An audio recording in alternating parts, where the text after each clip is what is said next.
ചീകണ ഇത്ര മതി. ഇനി നമ്മൾ ഓഫാക്കാം.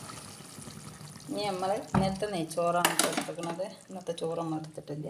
ചോറ് അങ്ങനെ മാസമാക്കാൻ പറ്റില്ല. അത് ചൂടാക്കിയിട്ടൊന്നുമില്ല, കേടില്ല. അപ്പം നമ്മൾ അങ്ങനെ എടുത്തു. ഒരു നമ്മൾ മത്തി വയ്ക്കാം. കണ്ടോ, ഈ കായും മത്തിയും കൂട്ടിയിട്ട് ഇന്നത്തെ ചിക്കൻ കറി ഇവിടെ ഉണ്ട്. പക്ഷേ നമുക്ക് വേണ്ട, നമുക്ക് ഇത്രയും നല്ല മത്തിക്കറി ഉണ്ടാകുമ്പോൾ മീൻ കൂട്ടാനൊക്കെ ഡോക്ടർ പറഞ്ഞിരുന്നു കേട്ടോ. ചോറിന് പകരം മീനൊക്കെ വളർച്ച തന്നാൽ ഇറച്ചിയൊക്കെ. അപ്പം നമുക്ക് നടക്കുമല്ലോ, ഇപ്പോൾ കായുള്ളവർക്കല്ലേ പറ്റുള്ളൂ. അപ്പം ഇപ്പം 2:30 മണിയായിട്ടാണ്. അപ്പം നമുക്ക് 2 പറ്റ് തിന്നാം. നമ്മൾ ഉള്ളി ചമ്മന്തി, ചുട്ടരച്ച ചമ്മന്തിനെ പീടിയിൽ നിന്ന് കൊടുന്നതാണ്.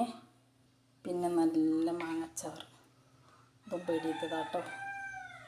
നല്ല നാടൻ സുർക്കൊക്കെ കുറഞ്ഞ നല്ല അച്ചാറ്.